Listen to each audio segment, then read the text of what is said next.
Fundación Salud 360. Miramos la salud desde todos los ángulos.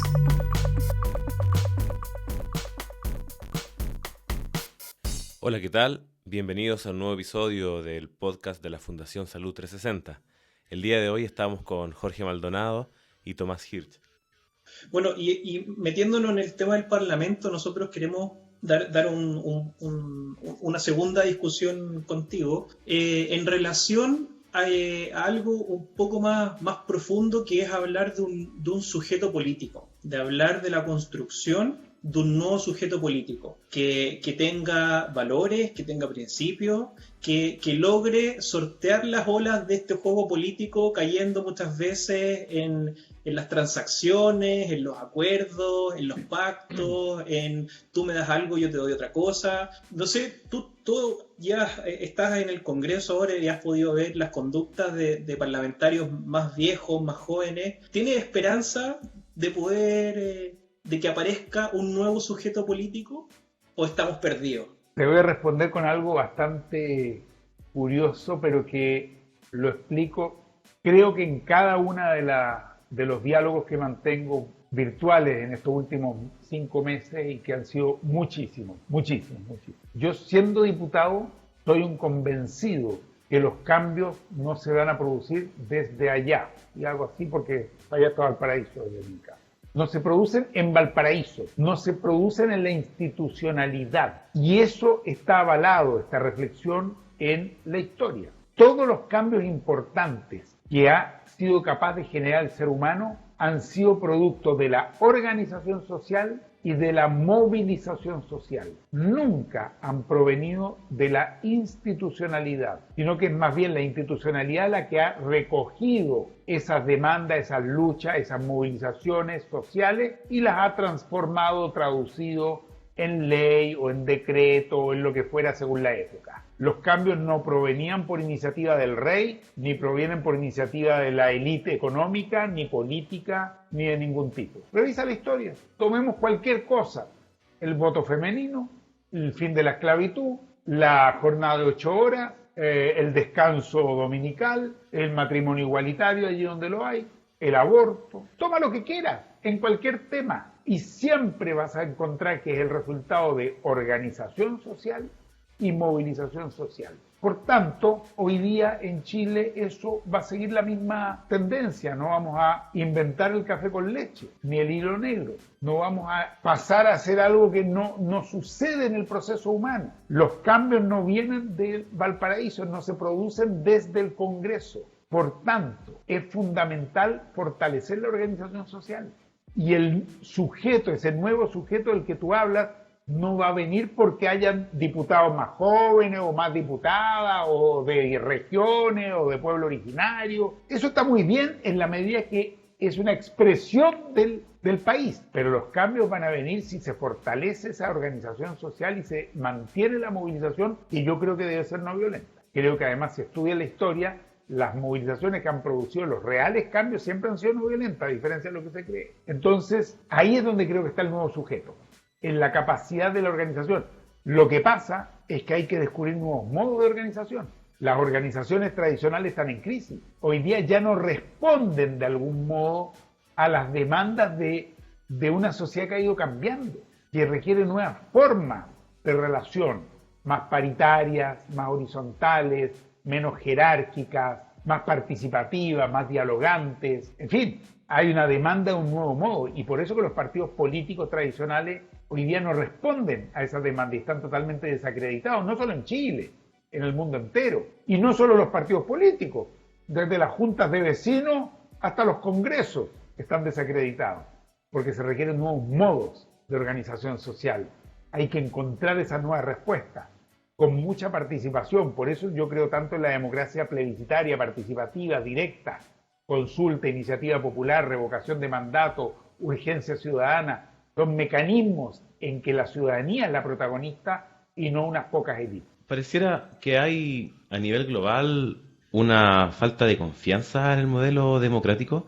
¿Es real esta observación? Porque vemos manifestaciones en Europa, en Latinoamérica, por ahí en África hubo un golpe de Estado hace poquito. ¿Está en crisis el modelo democrático tal como lo hemos ido construyendo en este último siglo? Yo lo veo al revés, Paulo. Creo que es la estructura de la democracia representativa la que tiene profunda desconfianza en la gente. Y como reciprocidad, la gente desconfía de esas élites. A ver si me sigue lo que trato de decirte. La democracia representativa está en crisis porque se traiciona el principio fundamental de esa democracia. Mira, primer acto, alguien promete algo. Segundo acto, la gente le cree y los vota. Tercer acto, salen electos. Cuarto acto, en vez de representar a la gente que los votó, representan a otros intereses, a los bancos, a las corporaciones, al sistema financiero. Hay una traición. A quienes le financiaron la campaña, como le pasa al Diego Chalper, que por supuesto, es prácticamente un tigre ahí de sutil. Pero te fijas que hay un quiebre de lo que se supone que es la democracia representativa. Yo estoy aquí para representar a quienes me eligieron. Mentira, mentira. Terminan representando a Soquimich, a Penta, a Corpesca, en fin, a Aguas Andinas. Entonces, esa democracia representativa está en una crisis total. Y, por lo tanto, la gente deja de creer en esos representantes, entre comillas. Y me parece muy bien que sea así. Me parece muy bien. ¿Y cómo? Yo tengo una anécdota que me pasó hoy día. He estado trabajando y he metido el tema de la campaña del apruebo y la convención constitucional. Y mandé publicidad a un chat del condominio donde yo vivía antes. Y me respondieron varios vecinos bien molestos de que no mandara cosas políticas por ese chat porque no es para eso. Y hice la reflexión y les dije, pucha, yo creo que igual si el día de mañana te ponen un edificio de 30 pisos al lado, es político. Si deciden ponerte un basural en la esquina de tu casa, es un tema político. Los tacos que se generan a la salida de los condominios y la mala construcción del diseño urbanístico es un tema político. Entonces, claro, pasa un poco lo que decís tú. O sea, es lógico que la gente esté harta de que de la política y mezcla la política con los políticos y todo se transforma en una nebulosa porque pasa un poco esto. Yo creo que, nuevamente, vuelvo a la esperanza, nace una posibilidad, tenemos un camino en que al momento de escribir una constitución de manera democrática, participativa, tengamos también la labor, la tarea de pedirle a quienes sean el día de mañana representantes de esta convención constitucional que efectivamente representen a las personas que los votaron de manera concreta. O sea, yo esperaría que los cabildos no desaparezcan, que los cabildos aumenten cuando tengamos cuando esté operando la Convención Constitucional, que los cabildos se multipliquen y que quienes están representando en ese espacio tengan la capacidad de, ojalá, sistematizar. O sea, si a ti te tocó ser representante de un distrito determinado, tengas la capacidad de reunirte con las juntas de vecinos, con los clubes de adulto mayor,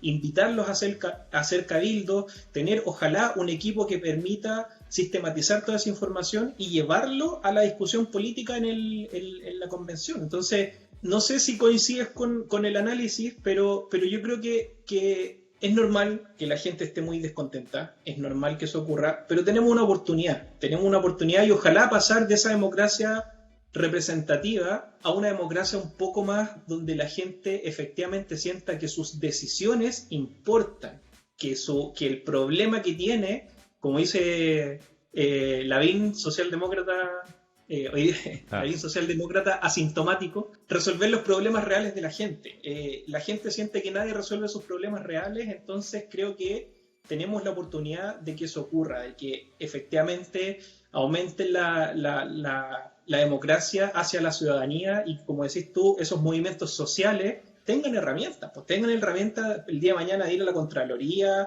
de un plebiscito revocatorio en el caso de que haya que sacar a alguien que está haciendo una mala gestión, ¿cachai? No sé cómo lo veis tú, pero yo lo veo con esperanza el camino en el que nos estamos embarcando. Es muy interesante lo que ha pasado en Chile, porque después del despertar de octubre, yo creo que la sociedad se ha politizado, pero eso no ha significado que se haya asociado o adherido o entusiasmado con los partidos políticos. Son dos cosas distintas. Una cosa es la politización en términos de una sociedad comprometida consigo mismo y con los demás. Y otra cosa muy distinta es si sienten que los interpreta esas instituciones. Y eso evidentemente no es así. Hay un distanciamiento muy grande del Congreso, de los partidos, del gobierno, de las instituciones en general, de la iglesia, de los milicos, de carabineros, hasta de las instituciones deportivas. Hay una distancia en las instituciones porque se las experimenta distante, pero si hay una repolitización. La repolitización significa que hay gente que está muy involucrada en el proceso social. Creo que en este plebiscito, a pesar del COVID, y que es un lío, pero creo que en este plebiscito va a haber una enorme votación. Imagínate cómo sería si no hubiera la pandemia, el riesgo y el temor y el susto. Y el voto es voluntario. Entonces, ¿cómo te explicas eso? La única manera, entendiendo que sí hay una politización. Entonces, cuando te dicen eso en el condominio, creo que afortunadamente hoy día están empezando a pertenecer a una minoría los que dicen eso. Una minoría que no está entendiendo el proceso y el fenómeno. Yo he escuchado ese tipo de cosas también, o cuando dicen sin bandera o cosas por el estilo. ¿Sí? No, tiene que ser con muchas banderas, con diversidad de banderas. Pero cuando ellos dicen en el condominio, no están entendiendo que el país entero hoy día está reflexionando y eso es una ansia muy, muy esperada y que tiene que ver al final con ello. Tiene que ver también al final con cómo se organiza la vida, incluso en un condominio. Los cabros van a poder tener derecho a la educación o no. Los viejos van a poder tener acceso a la salud o no. ¿Qué va a pasar con los del condominio cuando terminen su vida laboral? ¿Van a tener pensión o no van a tener pensiones adecuadas? Y así con mil cosas más. ¿Cómo es el tipo de ciudad que estamos construyendo? ¿Qué pasa con la protección medioambiental? ¿Van a tener garantizado un mundo sustentable o no? No, pero es que eso ya es otro tema. No, pues eso es política, reflexión sobre el país, sobre el futuro. Así es que ya les caerá la teja, pero me parece que como país vamos bien, hay un momento interesante, hay una repolitización que a mí me gusta mucho. A mí me gustaría que todos estos cambios que estamos buscando fueran la base de un cambio antropológico, ¿no? Que se den las condiciones para un ser humano más feliz, con mayor potencial de desarrollarse en todos sus ámbitos externos, en todos sus intereses, y que también tenga el espacio para mirar hacia adentro, observarse a sí mismo y de pronto descubrir cosas que están en nuestro interior que quizás deban ser sanadas o quizás se puedan potenciar para dar origen a un cambio psicológico mucho más profundo. Entonces, te voy a hacer la primera pregunta y ya quizás luego hablamos más en profundidad del segundo punto, y es sobre el discurso político. ¿Dónde está el discurso político hoy en día? ¿De qué nos están hablando hoy los políticos? ¿Y cuál es el discurso político que nos que debería haber en los medios? Los nuevos políticos, ¿de qué deberían estar hablando? ¿Deberíamos estar hablando realmente de indicadores macroeconómicos? ¿O ya es momento de que hablemos de que todo esto converge en un único punto, que es la felicidad humana, el bienestar humano? Ya yo siento que es momento de cambiar las palabras, cambiar completamente el campo semántico en el que se está moviendo el discurso político hacia un campo semántico vinculado más con la experiencia real del ser humano, con la experiencia individual, cómo yo me siento en el mundo. ¿Crees tú que esa es una ruta del mundo político para tener un diálogo real con la ciudadanía? Yo creo interesante la reflexión que haces. Así como decía que las instituciones políticas hoy día no representan a este mundo que está cambiando, a esta sociedad que está cambiando, a esta ciudadanía que está cambiando, creo que el lenguaje tampoco lo representa. Y creo que los temas que se tocan en la política tradicional tampoco los representan. No, creo que hoy día la discusión no es sobre cifras macroeconómicas, porque además creo que hoy día vivimos en lo que yo llamo un bandolerismo semántico. Bandolerismo semántico significa que cada uno puede decir cualquier cosa y las palabras se ocupan para cualquier cosa. Entonces te encuentras con un Lavín que hoy día es socialdemócrata, claro. Claro, era Chicago Boy, funcionario de Pinochet, pero ahora... Es que lo que hay que entender es que te llega una situación en que las palabras no significan nada, no dicen nada. Entonces tienes que ir a otro campo, no puedes irte al campo de los discursos, de las palabras. Yo creo que tienes que irte al campo de los proyectos de vida, de los sentidos de vida. aunque esto suene un poco alejado y etéreo, a la coherencia o incoherencia. Yo creo que hoy día el mundo no lo puedes dividir incluso entre izquierdas y derechas en el sentido tradicional, porque eso está muy desgastado y diluido. Personalmente creo que hoy día es entre humanismo y antihumanismo, y no es por llevar agua a mi molino, sino que tiene que ver con humanismo y antihumanismo en el sentido más amplio de dónde se ubica al ser humano, a sus derechos, a las otras especies, al planeta que es nuestra casa. ¿Se lo toma como prioridad o no se lo toma como prioridad? Entonces creo que hoy día lo que están mirando las nuevas generaciones es si hay o no hay coherencia en quienes tienen al frente en ese momento. Entonces alguien puede decir que es socialdemócrata o decir que quiere la paz o decir que está por la justicia social, pero no es lo que se ve en su historial, no es lo que se ve en su vida, no es lo que se ve en las organizaciones en las que participa. Entonces produce distancia, produce alejamiento. En otros se experimenta que hay coincidencia entre lo que dice y lo que hace, es decir, hay una cierta coherencia. Los temas de futuro a mí me parece que no están dados por cifras, están dados por dirección de vida, calidad de vida que no es solo economía, calidad de vida que tiene que ver con felicidad, como decías tú, con sentido de vida, con comunidad. El ser humano es un ser social, es un ser en comunidad. Y en la medida que lo vamos aislando, que lo vamos fragmentando, que lo vamos desarraigando, bueno, tenemos al final en Chile una sociedad que tiene récord mundial en consumo de psicofármacos. Hablemos de esos temas, hablemos de lo que está pasando con el psiquismo del ser humano que se va fragmentando completamente en una sociedad que está muy fragmentada. Entonces sí creo que hay temas nuevos o aparentemente nuevos que tienen que ser tocados y reflexionados, y creo que hay una disposición también en las nuevas generaciones a entrar en esos temas que antes no eran ni siquiera mirados. Y ahí hay una exploración a un nuevo modo de mirar el mundo. Con Pablo hemos conversado harto de este tema. Yo tengo una visión diferente a... yo creo que el ser humano tiene que en sí tiene sentimientos que te llevan al egoísmo y a un montón de cosas que no aportan a la construcción social, y que debiésemos fijar reglas claras en nuestra sociedad para poder convivir adecuadamente por el bienestar de la mayoría de las personas. Y yo soy más optimista. Creo que el camino de ir aspirando a un ser humano superior desde el punto de vista de lo espiritual y lo íntegro, creo que es el primer camino, al menos debiésemos darlo a construir una sociedad que fije normas que nos permita vivir armónicamente. Pablo iba a decir algo.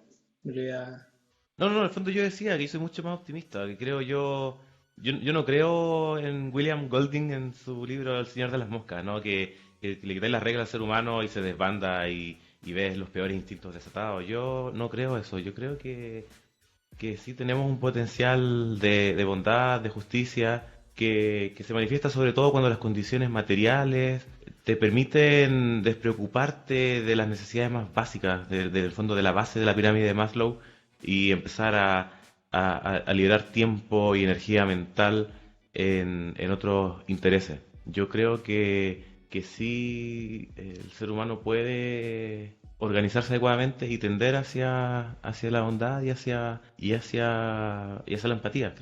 Creo que no creo en... Como somos tres, aquí va a haber una de las posturas que va a ganar, y yo estoy con Pablo definitivamente en esto. Es más, yo para enredar más las cosas, yo no creo que hay tal naturaleza humana, Jorge, ni para bien ni para mal, salvo que tomes como la naturaleza humana lo fáctico, que son los huesos, sangre, piel, etcétera. Pero eso de que hay una naturaleza humana que por naturaleza es perverso, es malvado, es mezquino, es esto, lo otro, creo que más bien se ha utilizado para justificar las atrocidades que se han cometido a través de la historia. Que unos tienen sangre azul, que unos son superiores, que unos son mejores. No, yo creo que no es así. Creo que lo que define a lo humano es sobre todo tu intención, la intencionalidad, la capacidad de transformarse a sí mismo y al mundo que lo rodea. Esa capacidad única de producir la transformación, que es justamente que nada está dado para siempre, es decir, que tiene esa capacidad permanente de transformarlo. Y por lo tanto se puede transformar a sí mismo. y por lo tanto puede cambiar su forma de estar en el mundo. En fin, nos lleva a otro tema, pero que es un tema que me parece muy relevante porque tiene que ver con cuál es la concepción que se tiene de lo humano. Si se tiene una concepción de que en lo humano está en su naturaleza la maldad, la mezquindad o cualquiera de esas cuestiones, claro, terminas aceptando, validando y justificando también ciertas acciones que dañan a otros seres humanos. Si no lo aceptas como parte de su naturaleza, también aceptas que es posible de modificar esas conductas y reemplazarlas por otras que se experimentan como conductas válidas, como conductas que me permiten evolucionar, que me permiten transformarme. Sí, no, entiendo el punto, sí. Solo que me cuesta verlo, De acuerdo. y me gustaría que fuera así, me encantaría que efectivamente Bueno, logremos míralo así y ya está, listo. ¿Cuáles son los caminos para lograr llegar a esta sociedad más justa, más igualitaria, más humana? Tú ahora tomaste un camino, una decisión política de salirte del Partido Humanista, el cual fundaste y eres un gran líder en el movimiento, a un camino propio. Tengo dos preguntas en eso. Primero, yo leí tu carta que escribiste al momento de renunciar al partido, pero me gustaría más en lo que dijiste al principio, en ir buscándole este sentido a la vida, si es que hay un camino distinto que no hemos logrado ver, y cómo lo visualizáis tú, cómo logramos avanzar a esta sociedad más humana.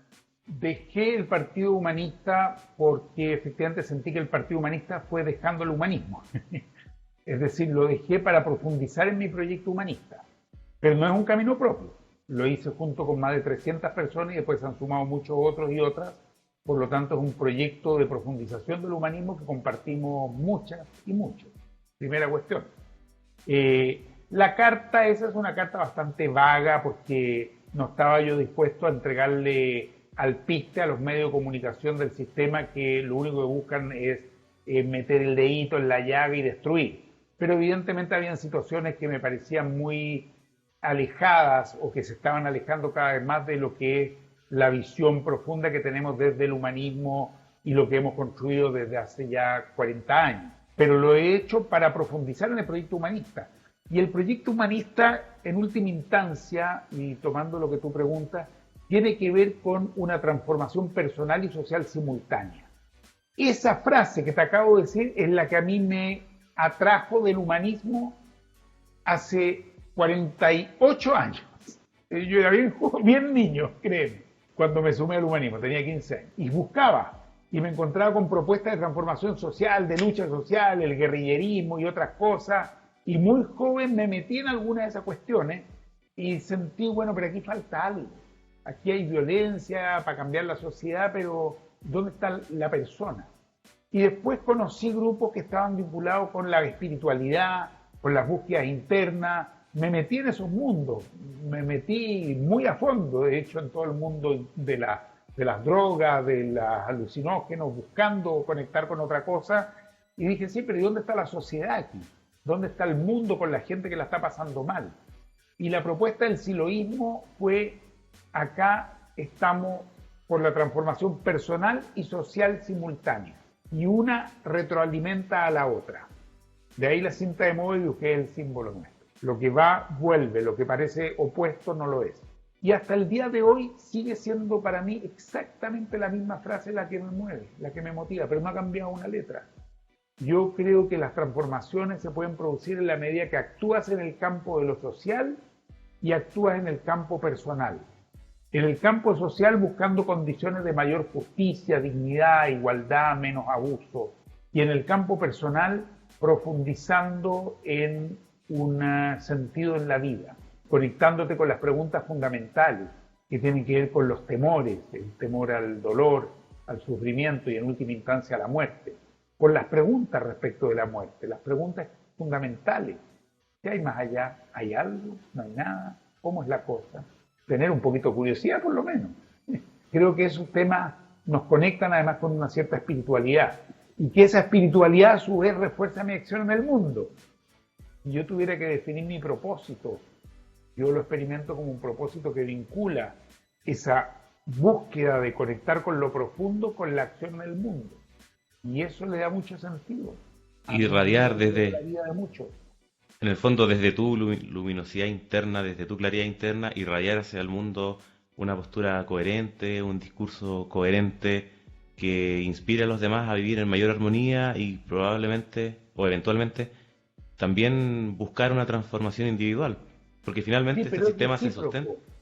Pero quiero decirte que es recíproco, perdón que te interrumpa, porque no es solo desde mi luz interna proyectarla hacia el mundo y transformarlo, también es desde la acción social en el mundo comprometida con la superación del dolor y el sufrimiento de otros, me ilumina internamente. Eso es lo que trato de decir, que es recíproco, es un proceso que se retroalimenta.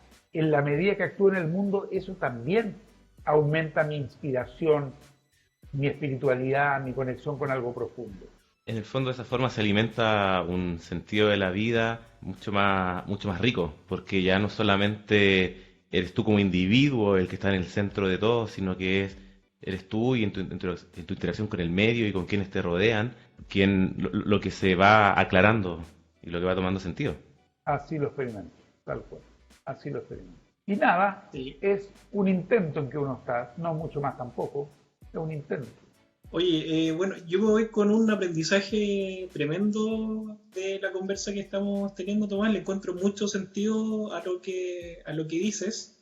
Le hace mucho sentido también, obviamente, a nivel individual, pero también a nivel, o sea, a nivel personal, pero a nivel político también. Cuando uno dice, bueno, los políticos no se conectan con la gente, no viven la realidad, no saben cuánto cuesta un kilo de pan, no saben cuánto cuesta andar en micro, como salía tu jingle en la campaña presidencial. Es un poco eso, es no tenerle miedo a vivir las experiencias propias de una ciudad, de un barrio, de una población, y en base a esos aprendizajes también ir generando reflexiones propias. Yo creo que nos damos pocas veces el espacio para preguntarnos cuál es, como lo decía Pablo, cuál es el sentido de la vida, qué hago acá, para qué estoy, cómo puedo aportar a la sociedad, porque obviamente la vida no sabemos lo que viene después, pues entonces no tenemos más que esto, y tratar de hacer lo mejor posible. Es que no se conectan siquiera consigo mismos quienes están ahí en las cúpulas, Por eso porque no está esa reflexión. caen en el mundo y las cosas les suceden y todo lo que pasa va generando en ellos un temor, una ansiedad, la avidez por conseguir algo, y luego aparece este sueño medio loco de la adolescencia de cambiar el mundo, pero te llegan los estímulos, la posibilidad de adquirir poder, adquirir riqueza, y finalmente vas transando todos estos sueños por todo esto que te genera comodidad y que va alimentando tu placer, el placer de estas personas, su ego, y nunca nunca se detienen a pensar realmente por qué hacen esto y de qué modo estas acciones pueden cambiar realmente al mundo y cambiarlos a ellos. Así es, pues, creo que coincidimos plenamente.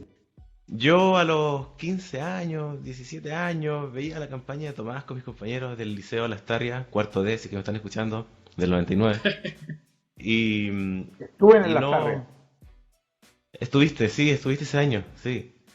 Y nosotros nos motivábamos mucho al escuchar las palabras de Tomás, porque representaba muchos de nuestros anhelos en un discurso que no era, a ver, ¿cómo decirlo? Que no era de cifras, sino que era de elementos que eran propios de nuestra experiencia común. O sea, yo salía a la calle y miraba las cosas que ocurrían ahí y las veía reflejadas en el discurso de Tomás en ese momento. Entonces, hacía mucha resonancia con lo que yo veía a mi alrededor.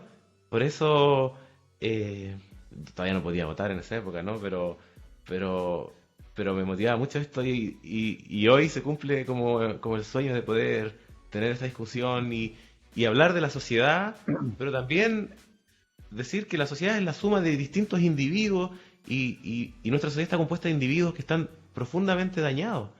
Traumas personales, traumas transgeneracionales incluso. O sea, el golpe de Estado dañó a nuestros abuelos y 3 generaciones posteriores todavía tiene a un individuo que está profundamente dañado. Entonces, creo que tenemos que hablar de toda esta situación social, de todo este cambio social que se requiere, pero no podemos olvidarnos de que es extremadamente relevante el cambio individual, el cambio en cada uno de nosotros, de vivir de una forma más coherente y sobre todo de producir un cambio profundo en los individuos que quieran tomar el liderazgo de nuestra sociedad. Porque si no se produce ese cambio, vamos a tener más políticos que son comidos por la maquinaria y terminan vendiéndose a este sistema. Bueno, Tomás, muchas gracias por tu presencia esta tarde con nosotros. Muchas gracias a ustedes, muy bueno este intercambio. Yo sé que lo que voy a decir lo dije en Las Tarrias hace 21 años y lo voy a repetir ahora.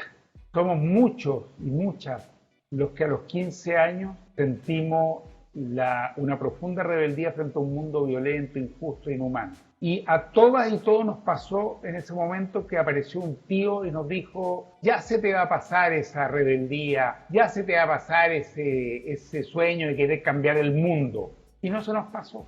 A muchas y muchos no se nos pasó.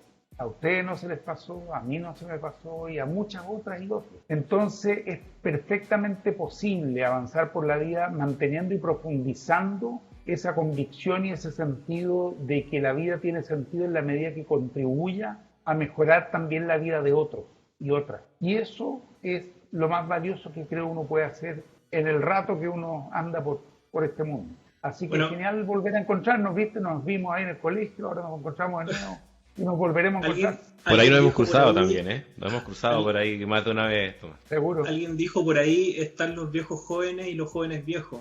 Así es. Muchas gracias, bueno, Tomás. Un abrazo gigante. Muchas gracias a ustedes y felicitaciones. Sigan con este programa, muy bueno, muy bueno. Muchas gracias a todos por escucharnos en este nuevo episodio y nos seguimos escuchando. Síganos en nuestras redes sociales, Fundación Salud 360, nuestra página web y hasta la próxima.